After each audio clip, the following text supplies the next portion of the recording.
are in listen-only mode.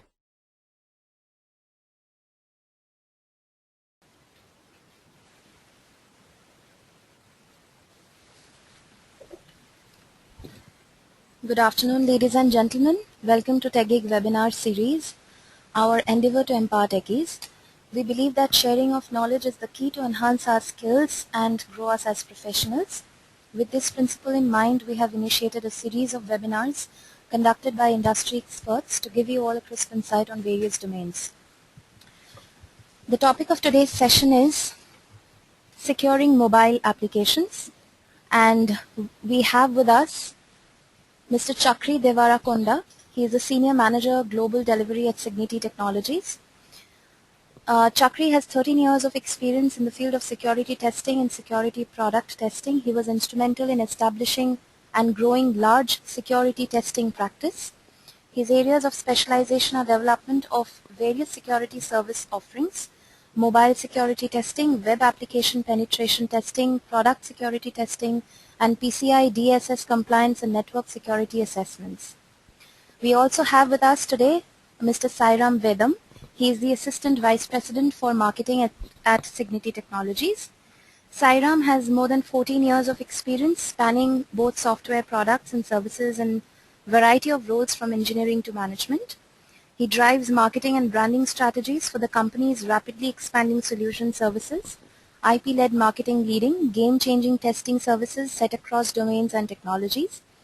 He is also responsible to have positive results and influence on the entire brand, touchpoints, customer, prospects, investors, analysts, employees, prospective employees, and management teams. So without any further delay, let me quickly introduce you all to our first speaker today, Mr. Chakri Devarakonda. I would hand over the session to Chakri. Over to you. Yeah, so very good afternoon, everyone. This is Sairam. Just a moment. On behalf of Cigniti, we take this opportunity to welcome you all to this webinar. Cigniti is world's third largest independent testing services company. We've been in the business since the last 15 years, serving global enterprises and independent software vendors across technologies and verticals. We set up test centers of excellence, offer high-end test process consulting, and do anything and everything around software test lifecycle. We believe in what we call the IP-led testing services, where some of our test engineering ideas have been resulting into patentable Cigniti smart tools which complement the existing market tools and accelerate customers' test life cycles by offering unparalleled advantage and quickening the return on investments and QA initiatives. We also bring in a very holistic approach in terms of setting up comprehensive test infrastructure labs. We probably have India's first exclusive robotics test labs. We have co-branded enterprise mobility labs with HP, a cloud-enabled performance lab, and with 95,000 square foot of space, offices across Hyderabad, Dallas, and Toronto. We are also the world's first CMMI SPC 1.3 certified organization, and we take a lot of pride in kind of contributing to the test thought leadership through a series of initiatives that we work around. Last but not the least, as an organization, we are also committed to the society. We do compelling work around the corporate social responsibility with an initiative called Project Significance, aimed to impact 1 million+ lives through education as an enabler. That's a little bit background about Cigniti, and I have the pleasure of handing it over to Chakri, who heads our security testing practice. And I'm sure the next 50 minutes is going to be enthralling for all of us. Thank you so very much. Thank you, Sairam. Thanks, everyone. Good afternoon, everybody. I'll take you through the tour of how do we have to secure mobile applications from a testing perspective and also from a development perspective in terms of how typically developers do develop secure mobile applications, and how, as a test engineer, we would need to look at it from the developer's angle. Though most of the work shown the slides in the next slides would be related to the development stuff, but however, I would also give you a quick overview of how, as a test engineer, a security test engineer, we need to look at it from the angle. So this is the agenda in terms of what we would go through in today's session. I'll, uh, I'll I'll skip the first two slides because we know the abstract the speaker profile. I'll give you a brief overview of what would be the benefits of this particular session, and then also give you the importance, the paramount importance of why mobile applications need to be secure today with the start of the analyst speak. So that sets up the tone for this particular presentation, like why are we looking at mobile applications being secure, and why today in today's world it's actually a very important stuff. And then later I will look you through on the mobile architecture considerations in terms of how a typical mobile is set up and what are the architectural considerations you have to take into while looking to an app in terms of from the developer point of view, how do you look at it and developing it, and from a testing point of view, how actually you have to test for it. What are the key entry points on it, and then we would quickly look through what are the different mobile threat agents in the architectural considerations, and also how they impact us today in the security world. Then we would go ahead with the OWASP top 10 mobile risks, which is actually more intended towards what the OWASP is talking about, and specifically in terms of it still is a risk, it's still not a vulnerability, it's not called as a vulnerability because OWASP is still under the process of actually putting out a project for the mobile area, and what are the significant risks of it, and how the OWASP generic web top 10 comes into picture. And in between, I would quickly go through also the iOS assessment, like in a typical iOS way, how the assessment has to be done from the security testing standpoint, what needs to be looked upon, the typical data flow, and what are the typical entry points. And then the final one would be what are the different phases of a mobile security testing, and it's more of a summarization slide for what we have actually looked at for this particular presentation.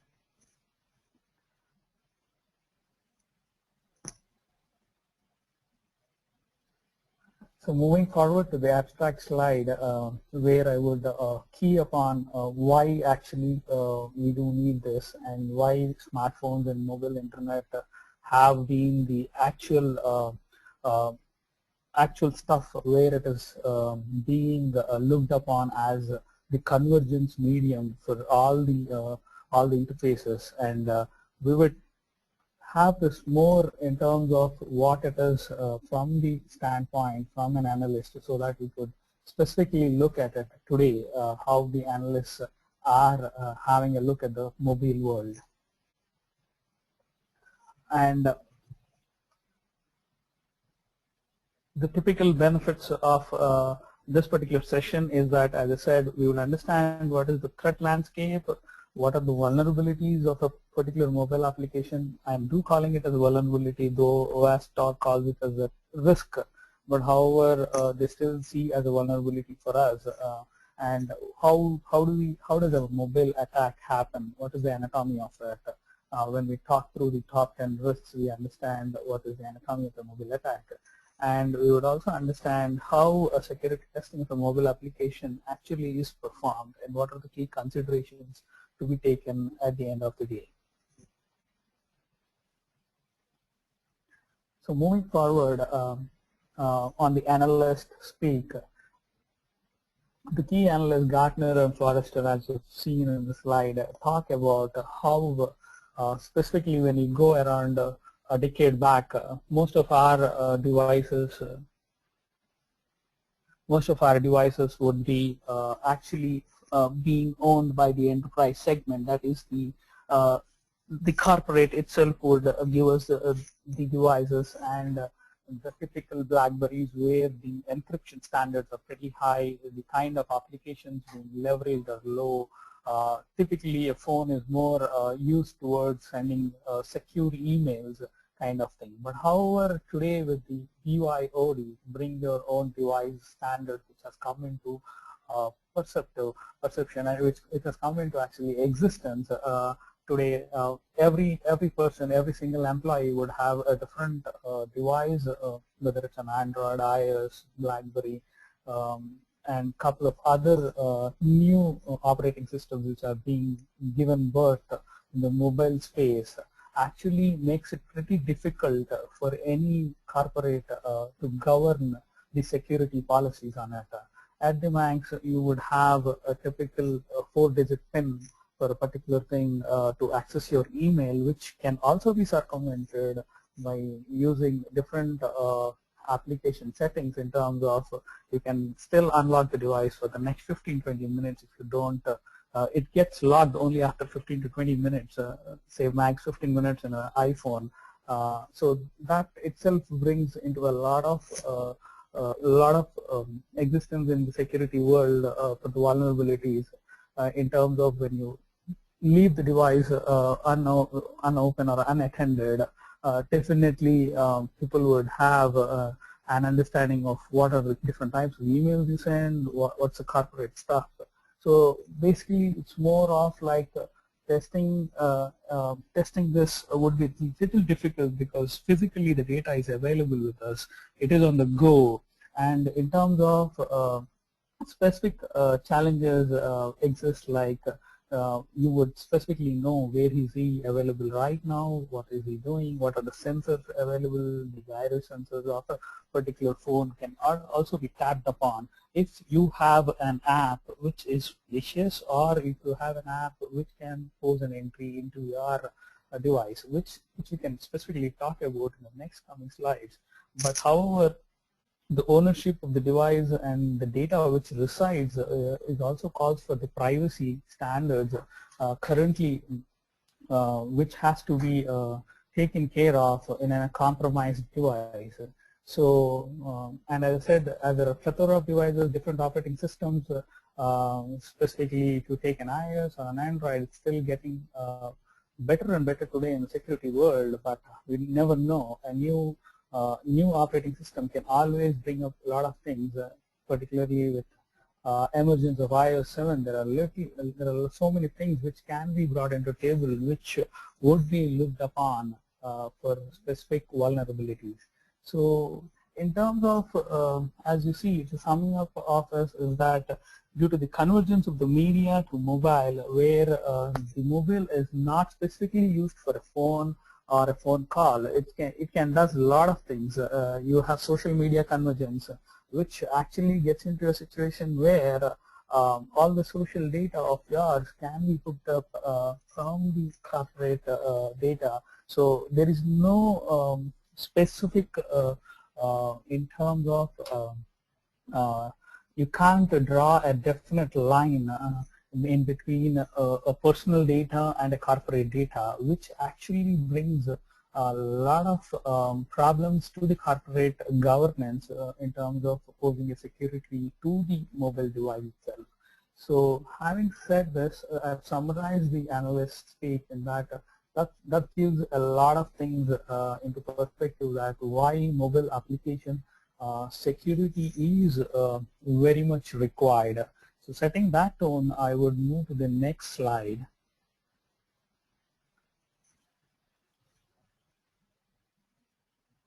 Which talks about the architecture considerations of a mobile device. Typically, when you see a difference between a desktop and a mobile, desktop would have or the server side of it, where the web part of it is only specific when you get connected to internet. But from a standpoint of a mobile, you have a lot of architectural considerations which needs to be taken care. What are the typical different types of wireless interfaces it has? What are the different types of transmission types it has? So when you talk about typically wireless interfaces, you talk about Wi-Fi, which is the 802.11 standard. Then you have the near field communications, the NFC. You have a Bluetooth. You have an RFID. So there is a plethora of entry points and exit points to the data to be actually looked upon. primarily what do we try to secure in a particular application? It is the data. At the end of the day, the data is governed by the CII trade, the confidentiality, integrity, and availability triad. So when we're talking about these three triads, it's more about how secure or how confidential is your data, whether the data you have is actually the right data, and whether the data which you need to have it, which is the availability part of it, is it there with you. So in terms of that way we talk about it, the exit points and the entry points for a mobile is very high. And when we talk about specific hardware interactions, as we when we were looking at the analyst speak slide, they were specifically like you have access to sensors, accelerometer, which will talk about you whether you're in motion or whether you are standing or sitting, because most of the time your mobile is in your pocket or in your hand. So they would exactly know where your position is from the geolocation, that is the GPS, and the other communication hardware components like GSM, CDMA, LTE, which all provides an interface for it. And at the same point of time, all the most of the mobiles do have, with an exception of Apple, do have an SD card interface. So SD card, that's where is the removable storage. So what kind of information can be stored in the removable storage would also be a part of it. And also, we do need to understand that typically a phone does have access to a microphone and a camera. So what happens if somebody is able to click a picture out of your camera from sending an SMS to you, which gives you a control to the camera application? There are specific applications where you would specifically give, it's more about talking about luxury versus security. So when you want to have a luxury of where are you, where is your buddy available right now, with the geolocation sensor, with the GPS, you would be able to find him. But at the same point of time, imagine a situation where that application is being able to be hacked by somebody else, and it would give you a situation where some other person would actually know where your location is. What kind of activities are you doing right now with the help of your camera? So these kind of stuff would actually give us, in terms of when we are designing an application or when we are testing a say application of a mobile for the mobile, we need to be really careful about how do we look at these points as entry points and what kind of information can we look upon it. So in terms of the other part is the interaction with on-device applications and services. Let's take the same example. If you have a native application and an application is able to access your SMS or your address book, so that means itself a lot of information available to the attacker or to the person. So in today's world, nobody is actually acting upon the information they get immediately. Nobody attacks immediately. They do get a lot of information, they gather a lot of information, and they would make sure that that information is useful at the point when it is necessary. So that's where we need to be very careful in terms of getting the corporate address book. So the email syncs up with the corporate address book to your phone. So what happens if the corporate address book is lost? You would initially get a lot of addresses of the organization, the top management, which would actually can be used in any manner. So, and in terms of interaction with off-device application or services, where is being stored? Typically, when you take a photograph for the kind of luxury, you send it to a Dropbox or a Picasa or a Flickr, or a Twitter or a Facebook. What happens if in this, when it is being cloud synced, the data is secure or not? We never know whether the data is being secure from the cloud perspective. So having the luxury and the comfortability from a standpoint of when we talk in security language, usability, that's a big problem or a big challenge being posed to any particular developer, and at the same point of to the test engineer to look at it. And what are the key encryption protocols are they using? Are they using something which is available from the iOS stack or the Android stack, or are they building up their own? Or they may really say that I don't need an encryption because we don't have any information to be passed on, which is not really important. But the point is, like, when you club it with something else which is importantly available in the device, which can be accessed upon, that point of time the encryption protocol gets into a paramount importance. So these kind of considerations and architectural issues should be looked upon. So that way it gives us a real understanding of how do we test the mobile application, and at the same point of time how do we actually develop it. So typically moving on to the next slide, which is the threat agent slide.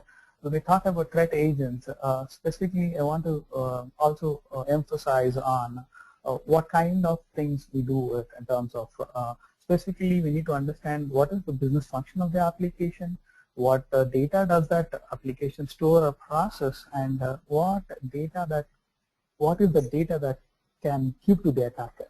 Either it is at rest or it is at transit. So rest is in terms of when it's stored in the device, where is it stored, how secure it is. When it is in transit, how it is being transmitted, and what kind of information is being transmitted, and whether the application will have access to any particular private data. So the privacy of the user is also at large, because definitely when an application can have access to something else, it can also have to a personal data, and whether how it is sandboxed.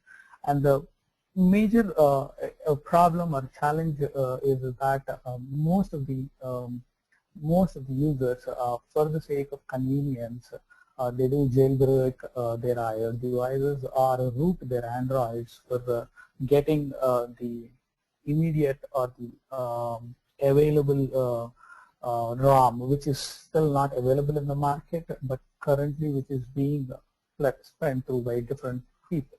So that way what happens is like this would affect how the application is behaving, because specifically when you jailbreak a device, jail is nothing but jailbreak. If you break that into two words, it's jail. It's what they're calling Apple as.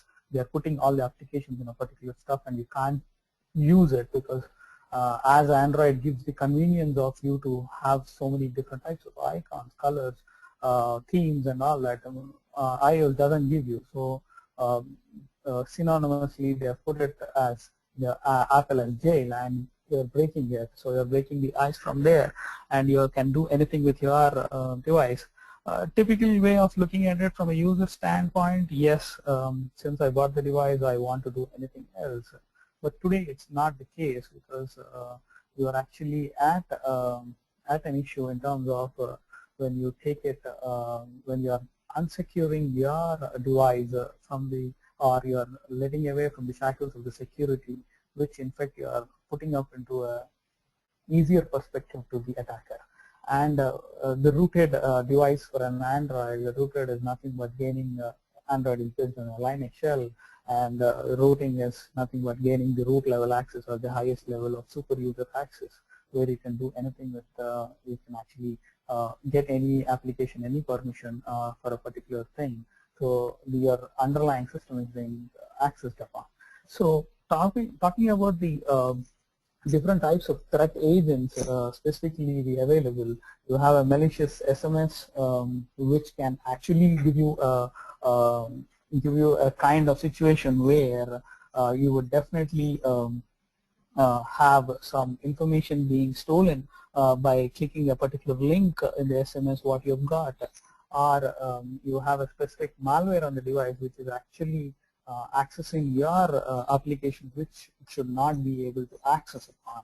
And you have a malicious developer who has written a particular application which is actually, you see it as a simple calculator, but at the end of the day, the calculator is trying to get some information out from your mobile device.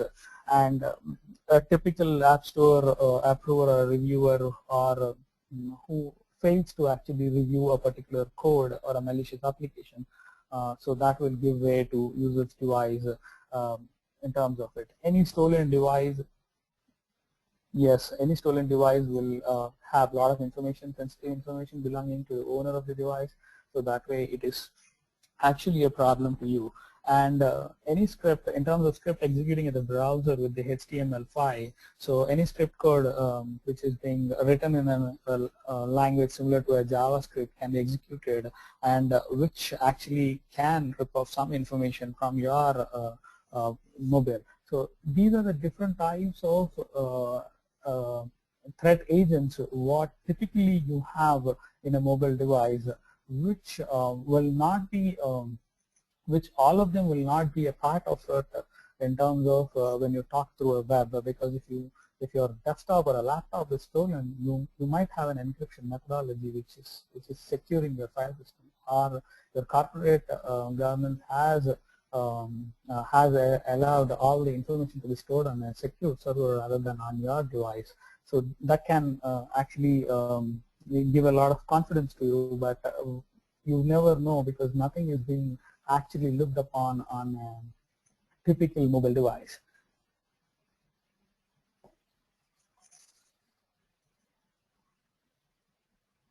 So moving to the next slide, in terms of the OWASP top 10 mobile risks.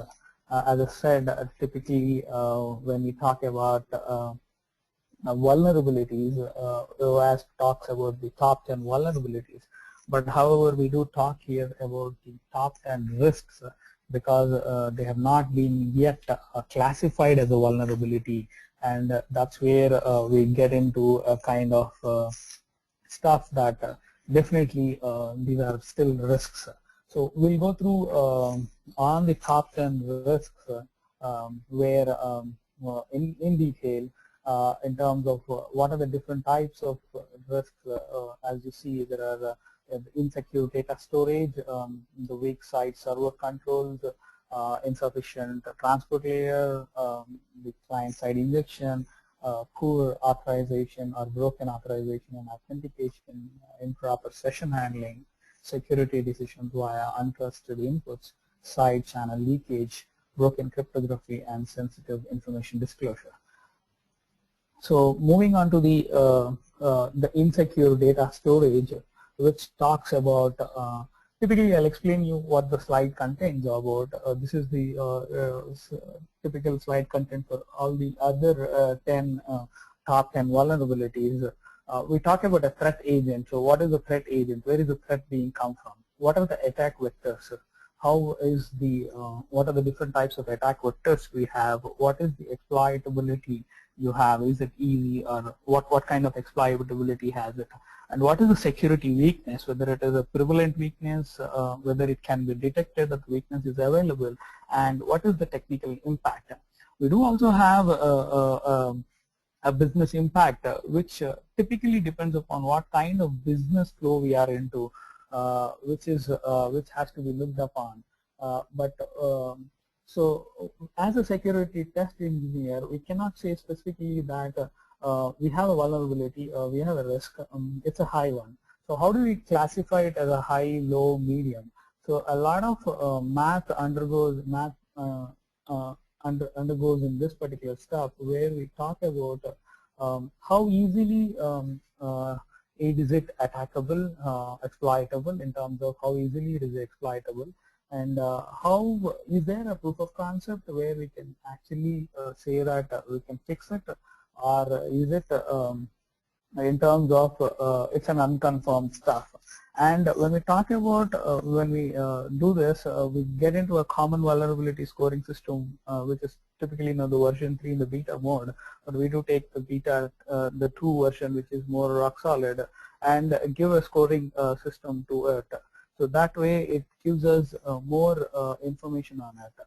So moving on from that, in terms of what are the insecure data storage? When we talk about insecure data storage, how is the data being stored in the mobile for that particular application?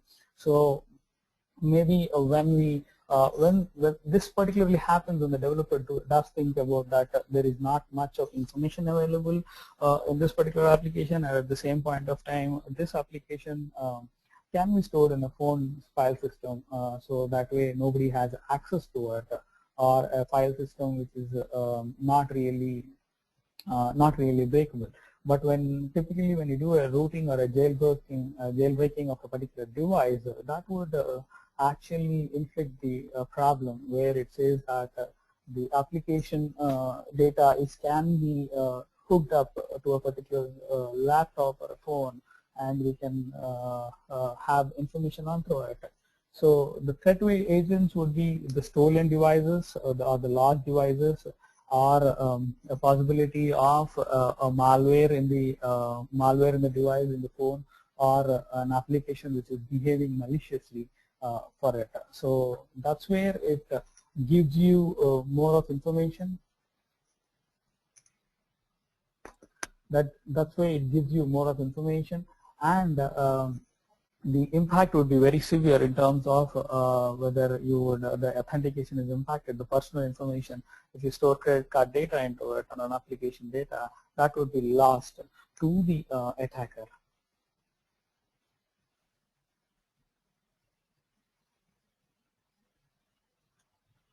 Moving on to the next slide, where are these usually available? What are the usual suspects of it?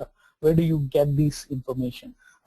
Specifically in SQLite databases, log files, the plist files, the cookie stores, SD card, wherever the cloud sync is happening, or the metadata files or the manifest files, which are known as the typical usual suspects for us.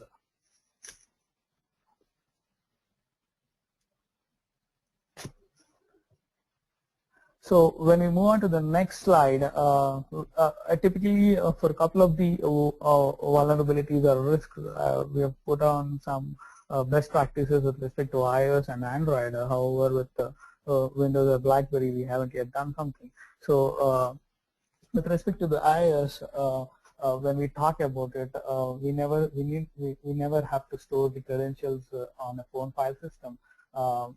You have to specifically use a standard authentication, web or API login authentication to the user over a secure channel, which would allow us to make sure that there are proper timeouts and session management happening, to make sure that we have all the information in place and every information is not being accessed upon.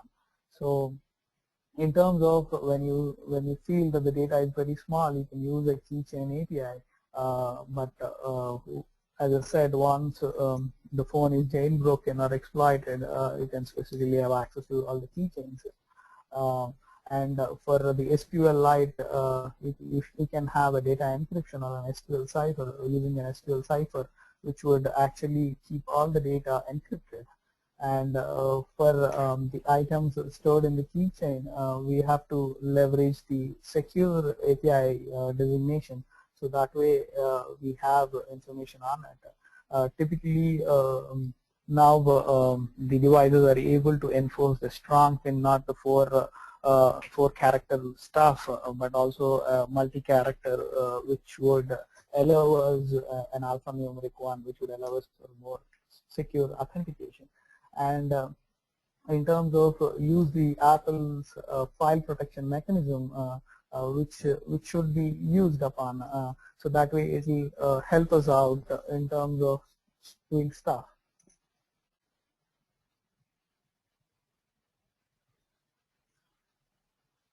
And we talk about Android specific best practices. As I said, in terms of the specific device administration API, it should be used to force encryption to local file storage, where you can say specifically set storage encryption. And for SD card storage, you can use a Java crypto library, which would also give you some kind of security in terms of it. So ensure you would also make sure that all the properties are not word readable. So that means you don't store it in the file system where it is pretty easily readable. So one of the key takeaways for the security test engineer is that he looks upon these particular places whether the usual suspects or what are the best practices passed upon. So when you know how the development team does the development of an application, whether it is secure or not, the test engineer can look through it by seeing whether the best practices are being followed and whether the usual suspects for this particular risk are they available or not, or are they being actually properly secured.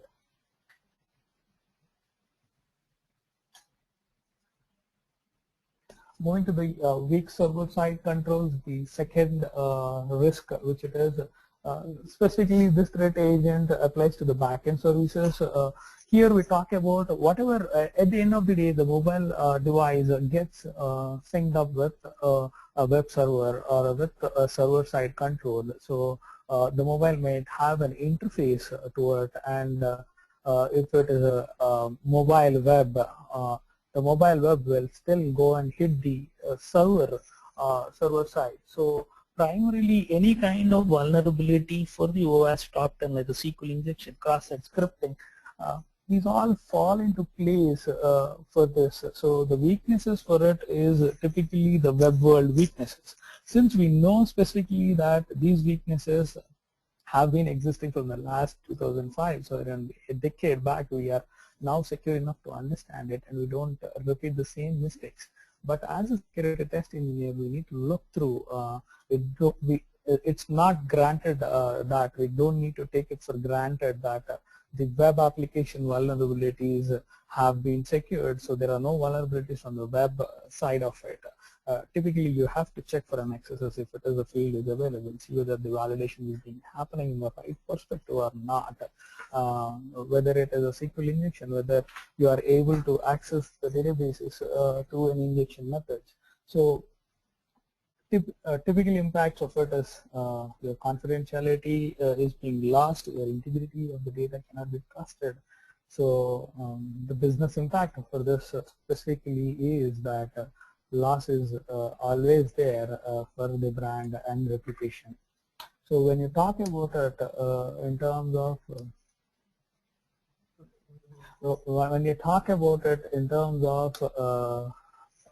looking at it from the business perspective, the brand reputation is at a large from typically from a mobile standpoint than from a web standpoint, because a lot of things from the mobile, it's pretty easy. As soon as you download an app, you look through it, you have a lot of people accessing the mobiles, and once the number of people or the population being accessing the mobiles is pretty high. So that's where you would look through it as the impact for business is pretty high.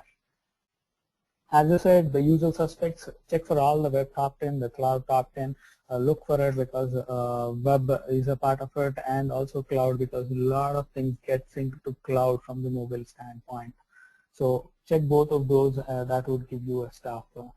As I said, the prevention tips in terms of make sure that what is the application being done and what it is actually bringing onto the table, and whether the backend API services or the platform are secure enough, and all attack vectors, because all the attack vectors are from the web world and the cloud world, so we are all well known for it, so we need to understand it in a much better perspective. So moving on to the third one, the third risk, the insufficient transport layer protection, which is typically where you have a lot of problems. When we talk about it, the insufficient transport layer protection, the applications, there are a couple of applications which are devised when through a 3G, they say that you go through a Wi-Fi or a secure, when to a 3G you go through a secure connection, but whereas through an Wi-Fi you don't go through a secure connection, because there is an assumption that all the Wi-Fi are secured. But currently the way the mobiles are being used, you can definitely use it at a kiosk, you can use it at your airport, where there are no secure channels. or your cave, I don't think there would be any security in perspective in a cave where the Wi-Fi is allowed for free. So when your application typically switches from a 3G to a Wi-Fi, the secure connection will get switched off. So that way you are putting the data in transit in a kind of high risk zone. So these kind of stuff is pretty difficult to actually look upon, and these impact a lot of both from the technical perspective and the business perspective. There is a lot of impact to an individual and also to a particular organization, and specifically a lot of attacks can happen through this.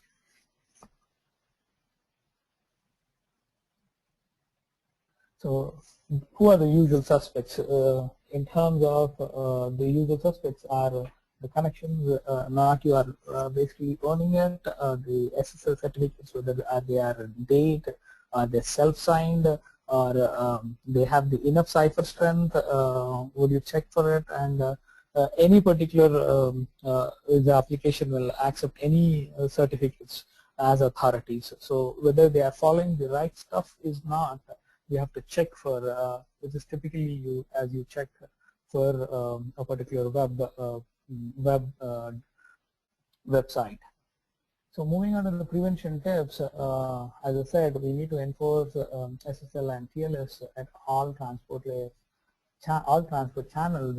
All stuff should be being through a secured thing, and any third-party companies should also be using an SSL session, so that the user session ID should not be exposed at any point of time. Strong and industry standard encryption algorithms have to be put in place. Your security provider, the CA provider, should have a signed security, and it should be a trusted one. No self-signed certificates. Never ignore or disable SSL because for the lack of, for the comfortness or a kind of assumption that the wireless through the Wi-Fi it would be secure enough.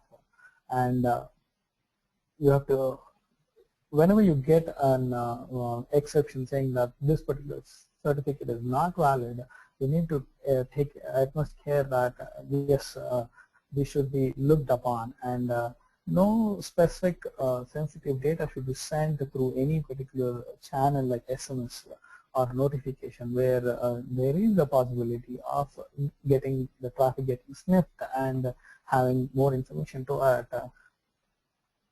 So typical best practices in iOS and Android which can be used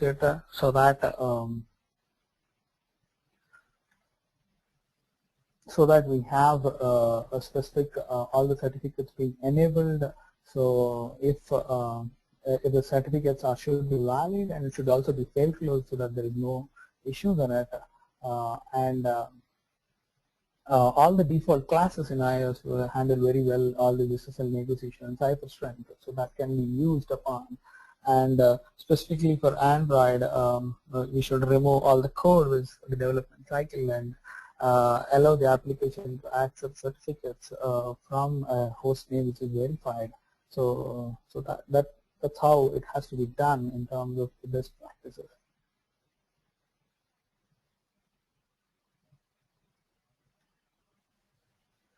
So moving on to the next slide is the client-side injection.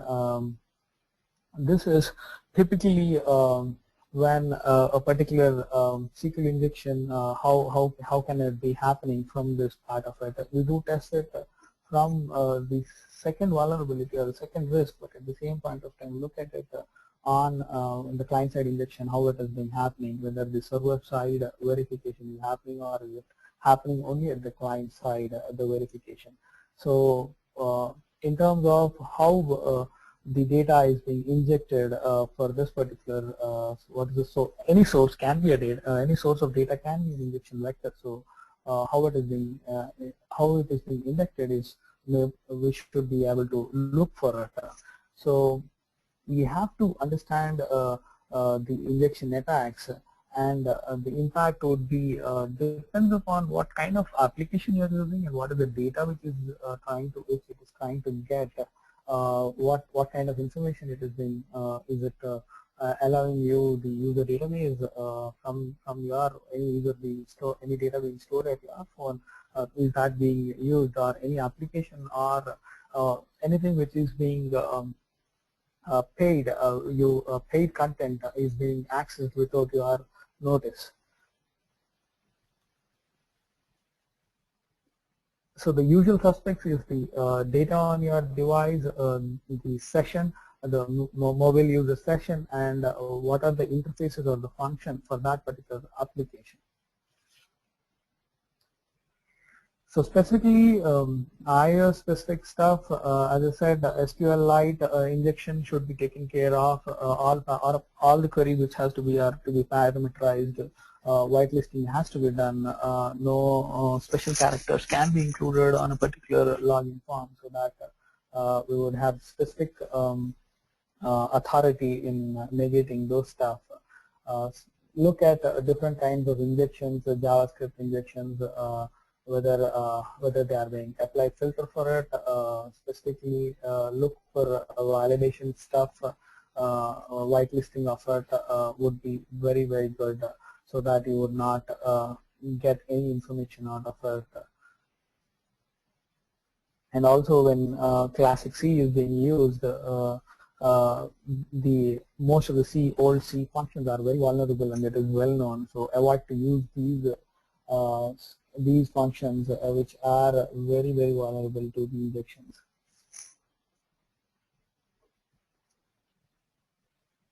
And with respect to Android, the top three would still be the same in terms of SQL injection. All parameterization should be done. Anything it is, any JavaScript or plugin support should be disabled, or at any point of time whitelisting of it should be done, so that no specific characters will be get into it. And at the same point of time, local file inclusion is being disabled for web views, so that they don't have access to any particular local file when trying to view through the mobile web world. The fifth one, the poor authentication and authorization risk. It's basically why it is a poor authentication and authorization. Simple thing, it is because the application do not use strong authentication and authorization schemes. They do use your phone number or your IME number or your unique identifier, unique user identifier as the actual authentication purpose of it. So the whole purpose of the stuff is defeated. For example, if you are trying to get authenticated for a lost or a stolen device, and the SMS is being sent to your device itself, so it's already lost and you are being compromised, so you have the information, because you can quickly pick up your UID and send it, or the application itself picks up the UID or the IME number of the phone and sends a third-party token for you through an SMS, where your SMS is already being compromised. So this would actually give an information onto the attackers, and at the same point of time, we do have specific authorizations and authentication items which would make them fail, and the data being wiped out of the device. So that would also be a problem for us.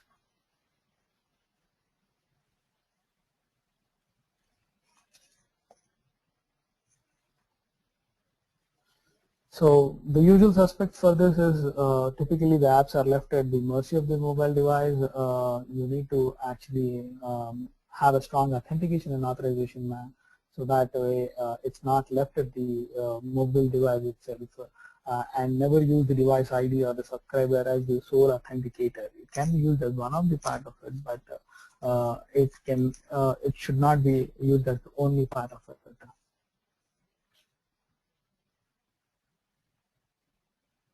So moving to the prevention tips, it would specifically implement the user authentication and authorization and session management correctly, and you have to authenticate all API calls to the paid resources. Paid resources in terms of any resource which you are paying for it, an application which is trying to access your Skype phone or something which you are currently used as a paid application. So at that point of time, it could definitely give a lot of it would actually give access to your paid resources, or at some point of time your app store purchases are being happening without your notice.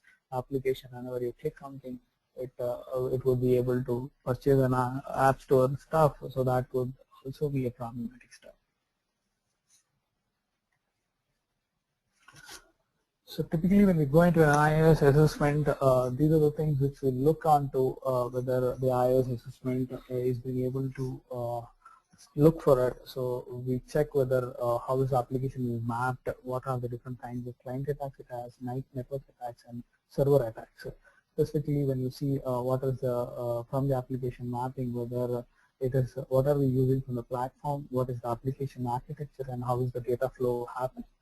And from the client side, in terms of we need to identify what are the frameworks which are in use, server side APIs, what protocols are being used, and how is this present application or service accessing other applications or stuff.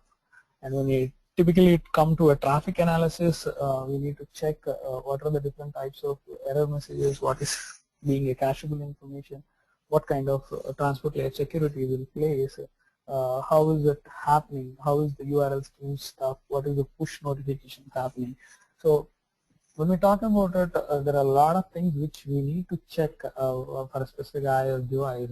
So look at so in terms of all this, we have to look at how are the different types of things happening. So when you do a runtime analysis of a particular code, you have to see whether how is the file system interaction is happening, how do you disassemble the application and see what kind of information it is throwing throughout.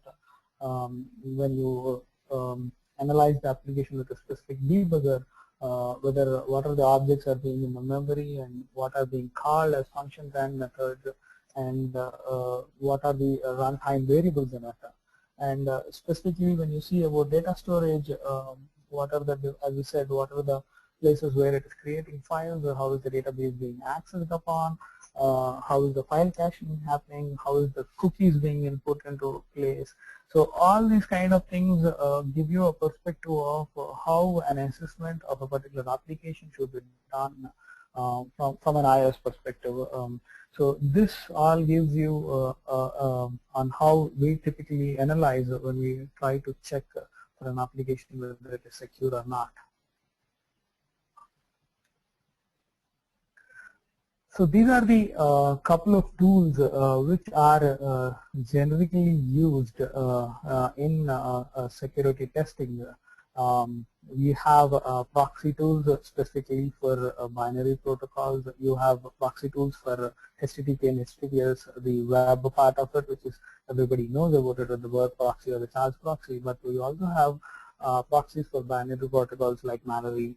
And you can check the SQLite database client through SQLite 3 and specific TCP dumps, the OTools for object file display and kind of stuff. So all these are only couple of tools what we have put into perspective in terms of it. These are only a partial list of it for it, but we do have a lot of tools which can be looked upon for this stuff. So I'll quickly go through the other four mobile risks in place, which is the improper session handling. Specifically, session handling is not being done pretty well in terms of it, because the usability perspective of a mobile device comes into picture, where all the organizations who have developed the mobile apps do think about my mobile app should be the most usable mobile app. Because of the constraint of typing your username and password again and again will actually put in a perspective where you are defeating the security of the application by having a persistent token for the session management whenever it is necessary. But however, if we do implement different types of session management as we implement in the web, in terms of having some kind of control, authentication controls at regular intervals, which would help us in actually moving into a much better world. So the usual suspects, as I said, that it's persistent sessions, and you take a convenient route by making it more friendly and usable. Specific prevention tips, you see that you don't use persistent identifiers, use non-persistent identifiers, implement authentication and authorization, and session management as it should be in stuff. Then the seventh one is the security decisions via untrusted inputs. This is where you can leverage or bypass permissions and security models by malicious apps or client-side injection, which will actually impact stuff where you get into a data exfiltration or privilege escalation or consuming paid resources. A typical example where we can talk about it is a Skype iOS URL scheme handling issue, which has come into existence when a HTML or a script injection by a different application gets the attacker, makes the attacker embed an iframe, and the iframe actually calls up a Skype application, and Skype which allows this application, which allows this iframe to handle it, and a Skype call is being initiated without the knowledge of the user. So that way, specifically, this can be targeted when you want to hear to different conversations which is happening. So in the corporate world, it would be extremely difficult to have these kind of situations. So the application shouldn't have any kind of leverage, shouldn't be leveraged by any other application. So you need to have specific interpreters with minimum privilege levels.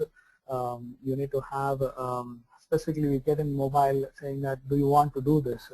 Most of the time we say that we don't want to do it. We say that don't ask me again. So that's where the prompt for additional user authorization is being killed out.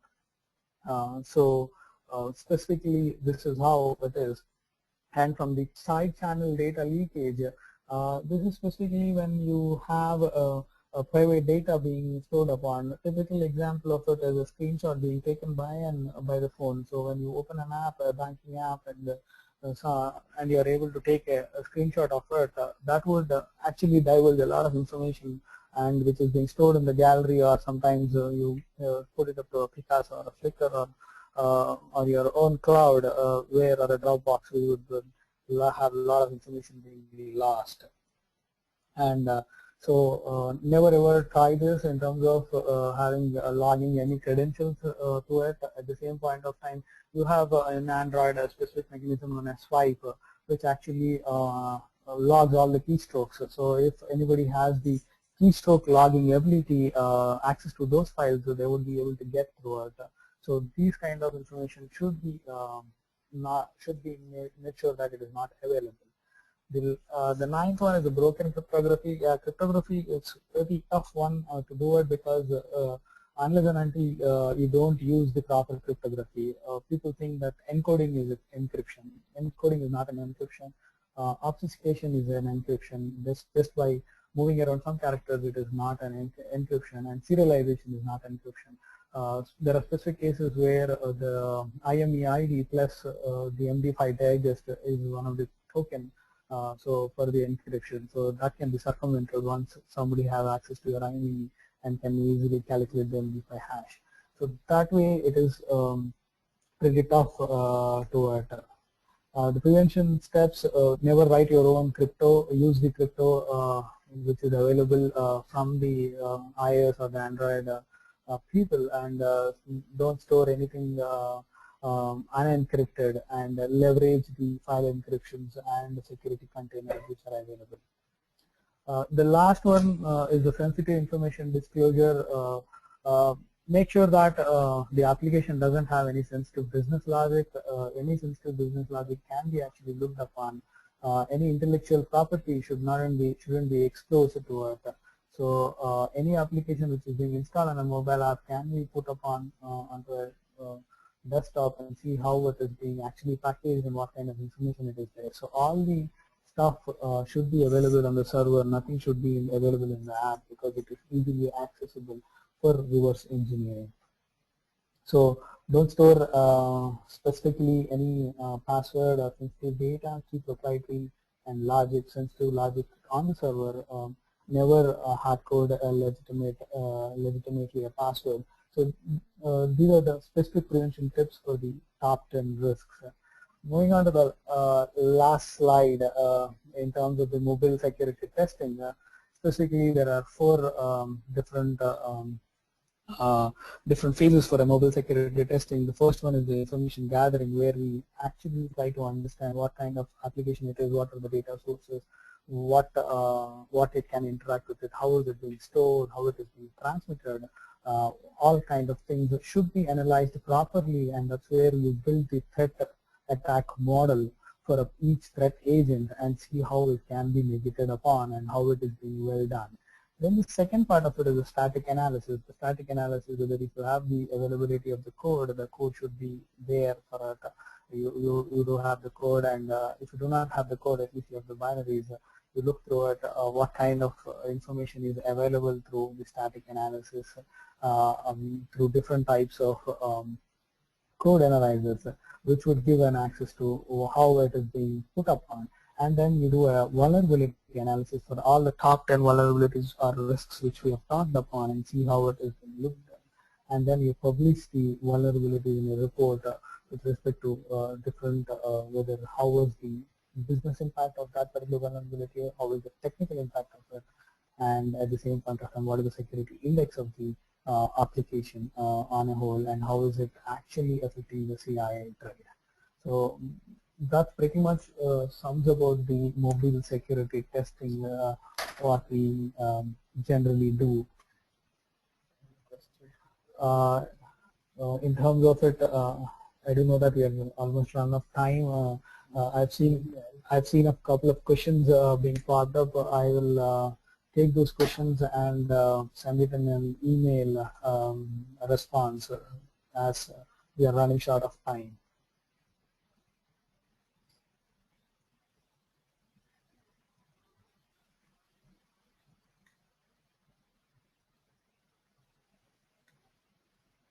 Thank you so much, Chakri, for that presentation. I've already shared around 11 or 12 odd questions. Request you to take in at least 5 or 6 right now, and maybe you can take up the rest offline. Oh yeah, absolutely. So that's fine. So I would read the questions for Chakri. Let me see what I have on my screen. The first one is how mobile data storage is different from tablet data storage. I think that's a question that's coming up. Yeah, in terms of mobile data storage and tablet data storage, both of them would be the same because they are being used with the same operating system, whether it's an Apple or an Android. So in terms of it, we do use the same operating system. So typically the data storage would be the similar kind of stuff. Yeah, wonderful. So now let me take a question from Pradeep Ravi. What is the major difference between jailbreak and rooting? So the major difference in terms of jailbreaking and rooting is jailbreaking is being used in Apple devices. As I specifically said in the presentation, that jailbreaking is that all the applications in the Apple device are very secure enough and they do not have access to any other applications other than which are being ported in the App Store. So specifically when you jailbreak it, when you're trying to actually get access to it, you have applications which are hosted by Cydia, which can do a lot of customization onto your phone, which also brings into a lot of things into table because there are a lot of rogue applications which can get access to your normal specific applications and get it done. But whereas in routing, which is in specifically happening in the Android world, that's where it is in terms of where you have access to the route with the super user because Android at the end of the day is a Linux kernel, so you do have an access to the route. So that's the reason why it is routing, and primarily this is being done for devices where the ROM, the specific ROM which should be available, may not be available immediately for all the Android users. Yeah, for the benefit of a lot of the audience, we can take this one from Jobita. What are the tools available for security testing for mobiles, and in particular, and which are the popular ones?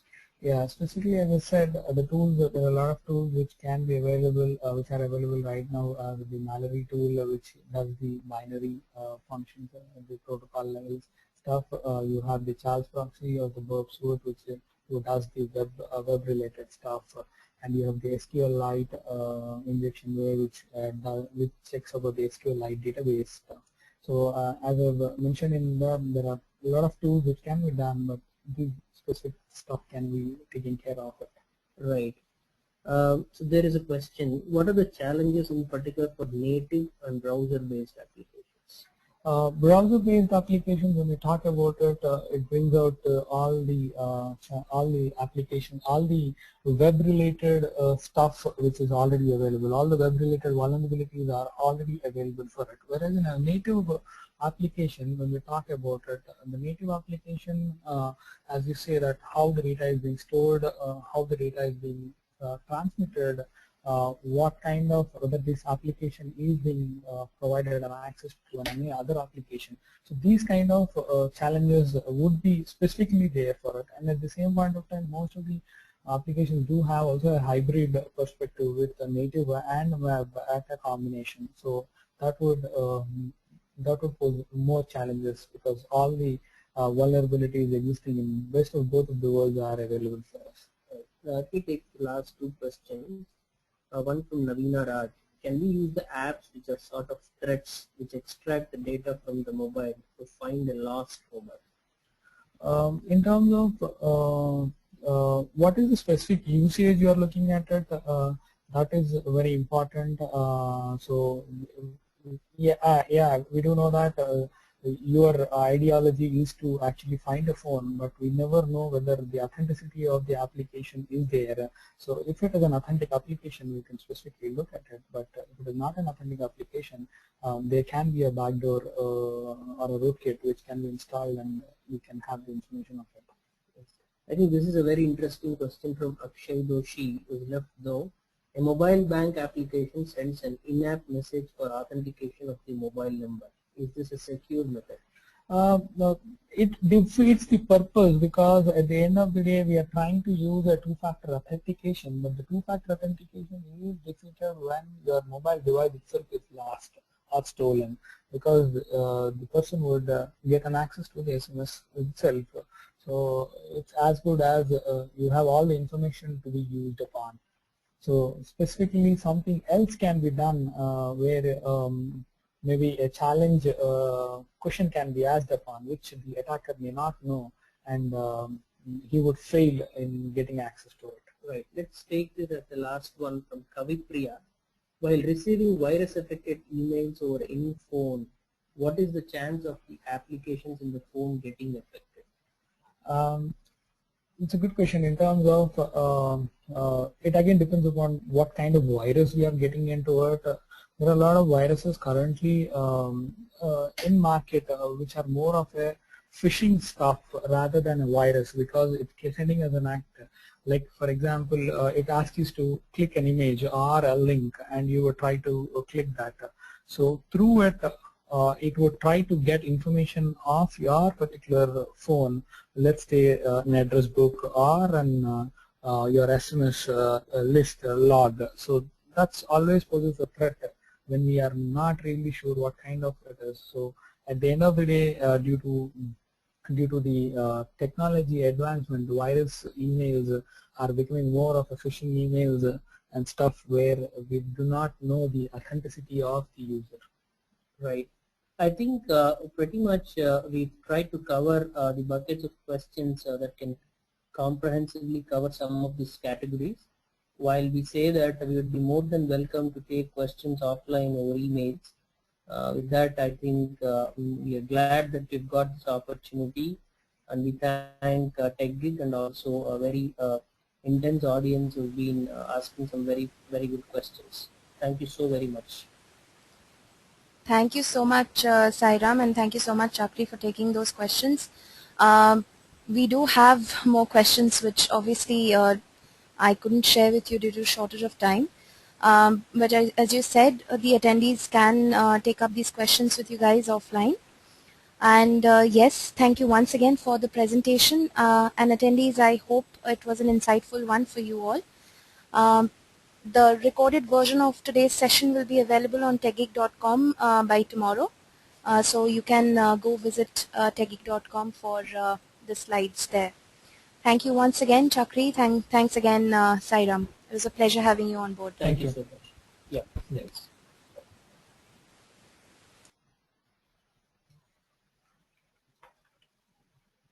In terms of the 2 hour session is just